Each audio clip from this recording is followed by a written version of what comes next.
And here we go with Florus's history, which is similar to Livy's, Epitome of Roman History, starting Book 2.14. Populus Romanus, the Roman people in the nominative, Caesar and Pompeo, Trucidatus, this is an ablative absolute.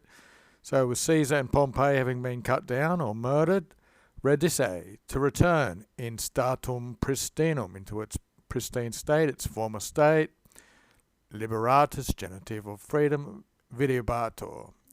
So the Roman people, after Caesar and Pompey have been murdered, seemed, videbator, to return into its former state of liberty or freedom.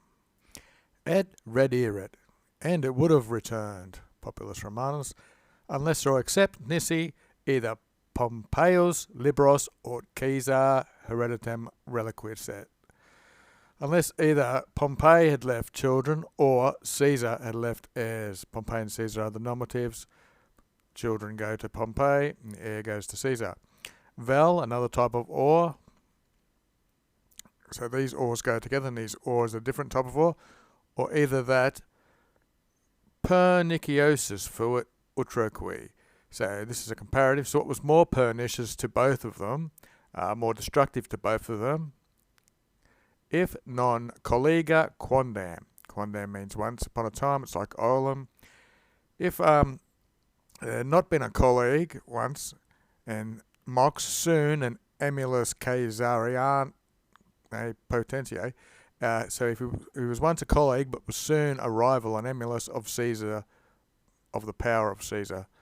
So if it started out once, he was his colleague, and this soon turned into a situation where he was a rival for Caesar's power. So this is the third situation. Pompey hadn't left children, Caesar hadn't left an heir, or this rival of Caesar, who was a colleague, his name hasn't been mentioned yet. Fax and turbo. Fax is basically a word for fire, and turbo is confusion.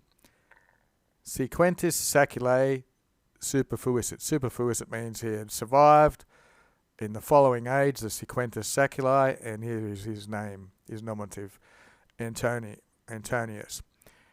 And he had survived in this following age, and he's brought some fire and confusion.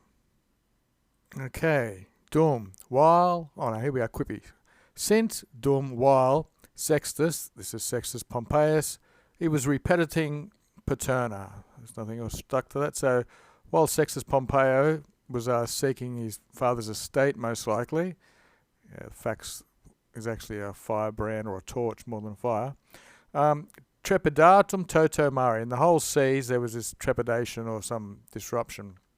And dum, and so we've had dum with Sextus, now we have dum with Octavian. He was olkiscatoring the mortem patris.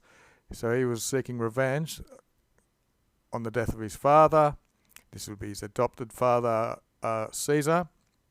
Iterum again, fuit there was, a movenda Thessalia. So it's got to be a gerundive. So that this movement in Thessalia would have to be revolution or disturbances. Dum Antonius, here's our third person, Antonius. So we've had Dum Sextus, Dum Octavian, Dum Antonius. And he is various, as we see. This goes with Antonius, so this is the adjective describing him. So he is various in his ingenium. In his ingenio is his character, so it was of a varied character. Aut successorum Caesaris, so either the successor of Caesar, that's genitive, he was indignant, basically at the Caesar's successor. Here we go, Octavian and successor, they're both accusatives. So he was various of his character, very fickle, and he was either indignant that Octavian was a successor of Caesar, or amore, so he was in love, or with a love, of Cleopatra. And anyway, he schizated into a regem, so he disassociated or went out of any alliance, which is what deschizit means, and he became a king, basically. Nam, for alita, differently, salvus esse non potuit, for there was not able to be any salvation, differently or otherwise. Don't know who the nominative is, unless nisi confugesset, unless they had actually a singular. We have potuit, which is singular, confugescit, which is singular, unless he had fled into servitude. Now this must be the Roman people, which we talked about at the beginning, populus Romanus. So there was no salvation for them unless they fled into servitude. Gratulandum tamen. So tamens, nevertheless, must be congratulated. That's a gerund. Ut, that in tanta perturbation est, that in such disturbances and confusion or upheaval, quod partissimum ad Octavium Caesarem Augustum, that to Augustus Caesar, Octavius Augustus Caesar, summa rerum reddit, they returned potissimum, this is the most powerful thing, summa rerum, this is the utmost in all things, so that all the greatest power went ad to Octavius Caesar, qui who, sapientia sua, in his wisdom, at qui and solertia is his cunningness, so in his wisdom and cunningness, he percolsum, so he soothed things basically, or calmed things down, undique, and everywhere, ac perturbatum ordinate imperi corpus. So from everywhere, the body, the corpus of power, he made an order out of the disturbance, so he settled things basically. He ordinavited it. Quod hord dube, which no doubt, hord means not, dube is doubt, so that not, numquam, never, so that without a doubt, never potuit would be able to coeri, come together, and consentere, be of one agreement, nisi, unless unius praesitus, this is there's one presiding, one ruler, by his nutu, which is his nod, he's the one that gives the orders, quasi, as if, regulator, he was ruling in his anima and mente, which is his soul, or his heart, and his mind. So all that together, had to be congratulated that in such confusion and upheavals, that the utmost power returned, and it came to Augustus Caesar, who, with his wisdom and his cunningness, he settled everything and made order out of all the disturbance into one body of impera, of the what do you call it, the Roman Empire, I suppose you'd call it. And without doubt, he would never have been able to bring it together and to get them all in agreement, except that by his nutu, by his nodding, is the one person in control. He was ruling it in his mind and body. Marco Antonio, that's Mark Antony, Publio Dolabella, consulibus. So with Mark Antony and Publio Dolabella as consuls, Imperium Romanum, this is the Roman Empire, was now or already ad Caesarem transferente fortuna. So fortune was now already transferring the imperium, the power, to Caesar. Transferente is a present participle in the ablative. So fortuna is the one doing the transferring. Various and multiplex. So there's various and multiplex means manifold, if you know what that means. It means multiple things in various motus. Civitatis foot. So there are various and complex disturbances or revolutions going on in the state or in the city. Okay. Quodqui, in which in ennua caeli conversione feriae solet. And so what is accustomed to happen in the annual conversion or turning caeli of the heavens or the star of the sky, ut as in mota sidera, is in the movements of the stars. So we have the revolutions of the skies. Sometimes that can mean seasons as well. And the motions of the stars. Tonat, there was thunder, it thundered, and suos flexus tempaste significant. And this signifies, this flexus is that this changing, signified by tempeste, by storms. Thus, sic tum. Thus then, this would be the flexus of Romane domination. This would be the bending or the changing or of the Roman domination. So, as the stars turn here and the heavens turn in their seasons, here's the turning of the Roman dominion. And remember, there was bit of mention there of thunder and of storms. Ides, this is humano generis. This is the same thing with the human race, basically. Conversione penitus. Penitus means deeply. In tremor, this is like a shaking or tremors in the turning. Of all types, omniqui genere. Indiscriminum, this is a crisis or turning point. Civilibus is in the civil nature of the Romans. Externus, these are external forces. And with servilibus, with the slaves. Terrestrialibus and navigationibus. This would be on land and on the oceans. These are naval activities, basically. Now we're talking bellus, so we know it's land and sea wars. Omne imperi corpus. Agitum est. So all these things were agitated or stirred up in this time when the power was going over to Caesar. And remember, the corpus imperium is the body of the empire. Omne. This is taking a neuter. Imperium.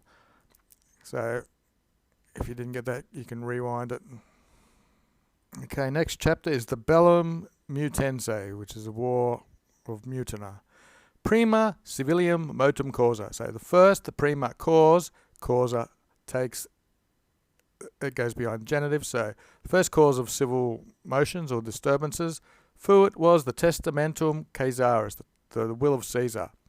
Cuis secundus heres, Antonius, of who the second heir, you have first place and second place and all of different divisions of the will, of who the second heir was Antonius. Prelatum, this comes from praeferi, praetuli, prelatus, so sibi Octavium furens. So Antonius was furens, he was angry.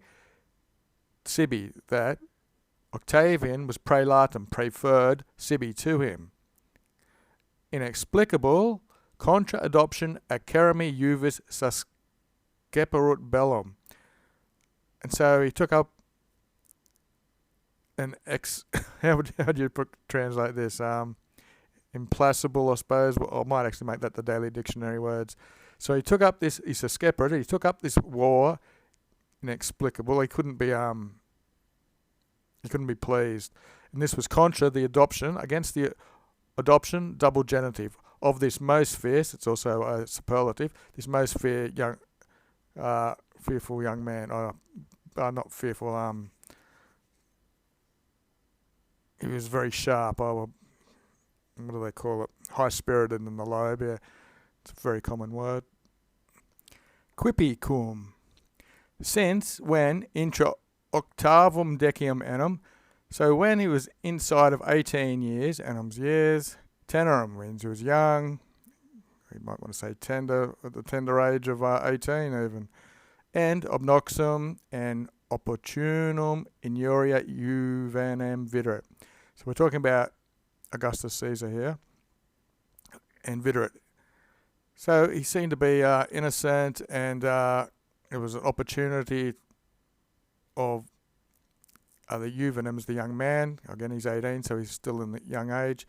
And inuria, it does come from injustice or wrongs. So the person who'd be looking at this would be the other guy, Antonius here. So when he saw that the new Caesar was only 18, he was tenerum, he was young, innocent, seemed to be an opportunity to harm him. Himself, again Antony, plena ex commilitio Caesaris dignitas. So he was plena, full of the dignitas, of these honours, from being a fellow soldier. A commilito means fellow soldier of Caesar's. Lacere furtis heredatem. Lacere is meaning he's provoking things, and furtus means in the way of a thief. So he's basically attacked attacked this heir in secret measures. Himself, he would insectare probris.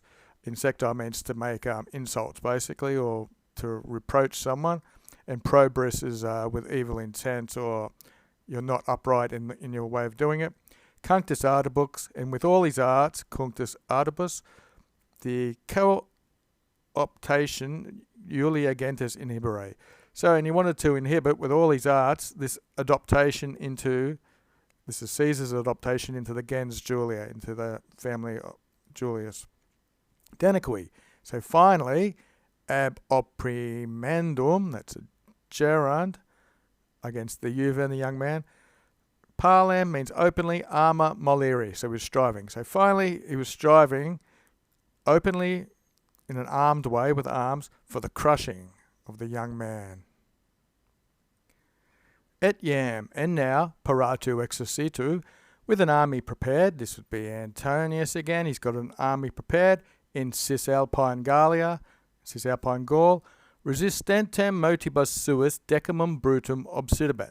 So now with his army prepared, he's now besieging, obsidibating Decimus Brutum, who was Decimus Brutus, who was resistantem. If we see that's in the accusative, this is the present participle in the accusative singular. He was resisting his modibus suis, which is his actions, his attempt at this revolution against Caesar. Octavius Caesar, nominative. Et aetas and inuria, so we have both aetates and inuria favorabilis. So he was favoured or supported in his age and the injustices done to him, the inurias. And, so here's a third thing, a third end. So he's favoured because of his age and the injustices done, and the name Maeste, and in the majesty, or by the majesty of the name of Caesar, which quod sibi endure, which he had endured for himself, which meant he had put it on, like the way you'd put on clothing, basically. And he revacatus ad arma veteranus, and this is a ablative absolute. So he's recalled the veterans to arms, privatus. So Octavius Caesar is the privatus. As a private citizen, he's done this. Quis crederet? Who would believe this? And consulum aggreditus. So he attacked consulum. He attacked the consul.